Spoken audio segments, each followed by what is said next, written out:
என் அன்பு குழந்தையே, என் மீது சந்தேகமின்றி முழு நம்பிக்கை வைத்து கேள். உன்னை நோக்கி வரும் அனைத்தும் என்னுடைய கைகளிலிருந்துதான் வருகின்றது. அதை எதிர்நோக்கி நீ இருக்கும் பக்கத்தை பொறுத்து வாழ்க்கை எனும் புத்தகம் அமைகின்றது. அந்த புத்தகம் கொடுக்கும் முக்கியமான காலம் நிகழ்காலமாகும். அதனை சரியாக எழுதும் எழுதுகோலாக உன்னுடைய அப்பா நான் இருக்கின்றேன். உன்னுடைய இறந்த காலத்தில் 1000 விஷயங்கள் நல்லதாகவும் கெட்டதாகவும் நடந்திருக்கலாம். அது உன்னுடைய தவறில்லை. உனக்காக என்ன தீர்மானிக்கப்பட்டிருந்ததோ அதைதான் நீ அனுபவித்திருக்கின்றாய். அதனால் முடிந்ததை நினைத்து யோசித்துக் கொண்டே இருந்தால் உன்னுடைய எதிர்காலம் எவ்வித மாற்றமும் அடையப் போவதில்லை.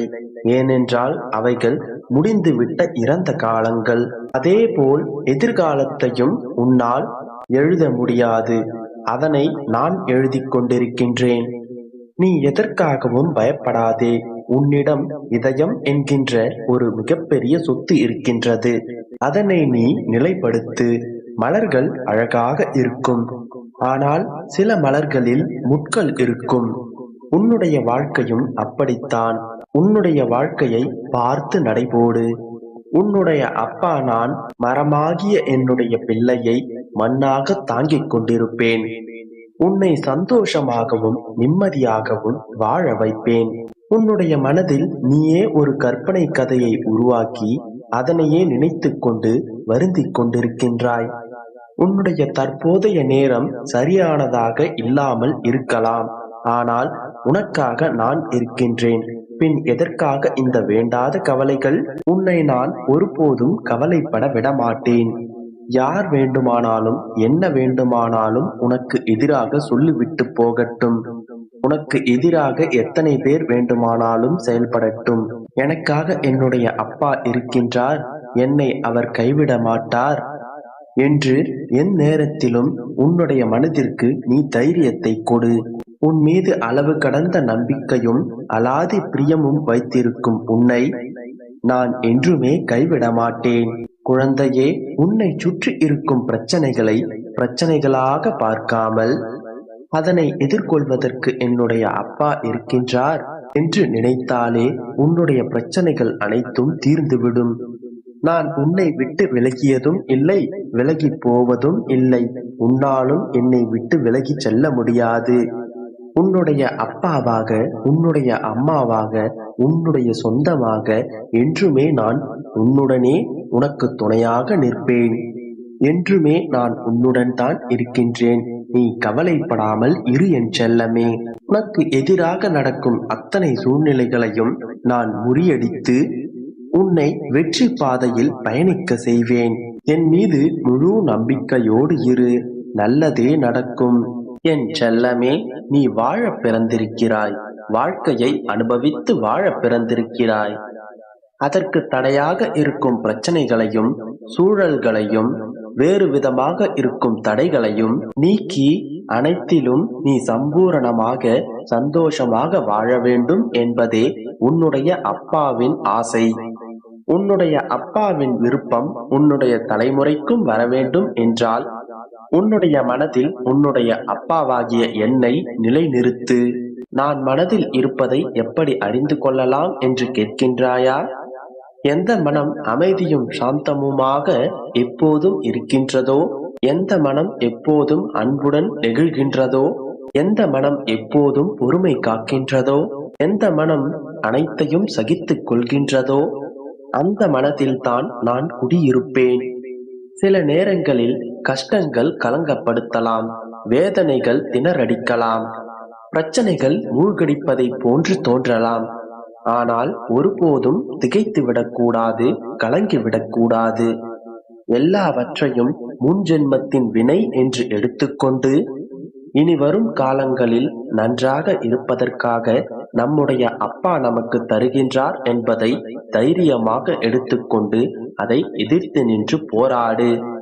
மனநிலை மாற்றத்திற்கு மௌனம் சாட்சியாக இருப்பவன் இறைவன். உனக்குள் ஏற்படும் மாற்றங்கள் உனக்கு தெரியாமல் இருக்கலாம். உன்னுடைய வாழ்க்கையில் ஏற்படும் மாற்றங்கள் யாருடைய கண்களுக்கும் புலப்படாமல் இருக்கலாம். ஆனால் எல்லாவற்றிற்கும் உன்னுடைய மனசாட்சியும் இறைவன் சாட்சியும் சாஸ்வதமாக இருக்கும். இப்பொழுதும் கூட உன்னுடைய மனதிலும் வாழ்க்கையிலும் பல மாற்றங்கள் நிகழ்ந்து கொண்டுதான் இருக்கின்றன. நீதான் அதை உணர்ந்து கொள்ளாமல் தவித்துக் கொண்டிருக்கின்றாய். அப்பா, எனக்கு எதுவும் செய்யவில்லையே என்று கதறி அழுது துடித்துக் கொண்டிருக்கின்றாய். நீ அழுது புலம்பிக் கொண்டிருந்த காலங்கள் முடியப் போகின்றது. நீ ஆனந்தத்தில் துள்ளி குதிக்கப் போகின்றாய். ஒரு மரம் இலைகளை உதிர்த்து விட்டது என்றால் அந்த மரம் பட்டு போய்விட்டது என்று அர்த்தமாகாது. இது இலையுதிர் காலம், இனி வசந்த காலம் வரும் என்று காத்திருக்க வேண்டும். அப்படித்தான் என் கண்மணியே, உன்னுடைய துன்ப நாட்கள் முடிவுக்கு வந்து உன்னுடைய இன்ப நாட்கள் வரவிருக்கின்றன. அந்த காலங்களில் உனக்கு மேலும் மேலும் இன்பம் வந்து சேரும். அந்த இன்பங்களை அனுபவிப்பதற்கு தயாராகவும் சந்தோஷமாகவும் முகமலர்ச்சியுடனும் இரு. நீ எப்போதும் வருத்தப்பட்டு கொண்டே இருந்தால் அந்த சந்தோஷங்களை நீ ஏற்காமல் போய்விடுவாய். உன்னுடைய மனம் அதை அனுபவிக்காமல் விட்டுவிடும். வாழ்க்கை என்பது உன்னுடைய வாழ்க்கையில் நடக்கும் சிறிய சிறிய சந்தோஷங்களையும் அனுபவிப்பது மட்டுமே. எப்போதும் பெரிய சந்தோஷங்களை மட்டுமே அனுபவிப்பேன் என்று இருந்தால் வாழ்க்கையில் 1 அல்லது 2 சந்தோஷங்களில் மட்டுமே சந்தோஷமானவராக இருக்க முடியும். அப்படி இருந்தால் மற்ற காலங்களில் நீ வெறுத்து விடுவாய். அதனால் சிறு சிறு விஷயங்களிலும் சந்தோஷப்பட கற்றுக்கொள். அனைத்தையும் ரசித்துப் பார். வாழ்க்கையில் உன்னை சுற்றி அனைத்தும் ரசிக்கும் வண்ணமாகவே இருக்கும். அதனை நீ ரசனையோடு பார்த்தால் மட்டுமே அது உனக்கு தென்படும். அதனால் உன்னுடைய குடும்பம், உன்னுடைய வீடு, உன்னுடைய சொந்தங்கள், உன்னை சுற்றி இருக்கும் மரங்கள், செடிகள், கொடிகள், நீ வைத்த மரங்கள் என அனைத்தையும் ரசித்துப் பார். அதன் பிறகு உனக்கே புரியும் இவ்வுலகம் எவ்வளவு அழகானது என்பது.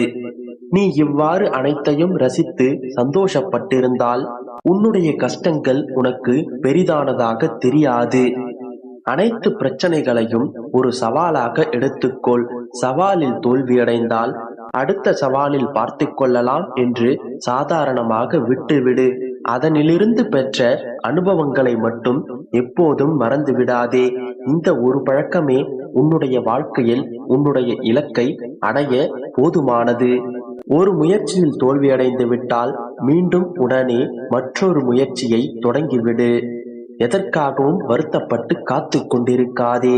நீ எடுக்கும் ஒவ்வொரு முயற்சியிலும் நான் உன்னுடன் தான், உனக்கு நம்பிக்கையாக, உனக்கு துணையாக இருப்பேன்.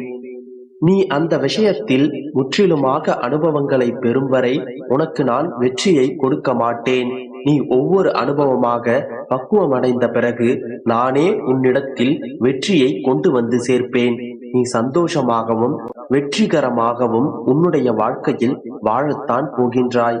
உன்னுடைய வாழ்க்கை மகிழ்ச்சியில் பொங்கத்தான் போகின்றது. உன்னுடைய எதிர்காலத்தில் நீ ஜொலிக்க வேண்டும் என்பதற்காகவே இந்த நிகழ்காலத்தில் உனக்கான கஷ்டங்கள் கொடுக்கப்படுகின்றன. இதனை மட்டும் நீ நன்றாக புரிந்து கொள்.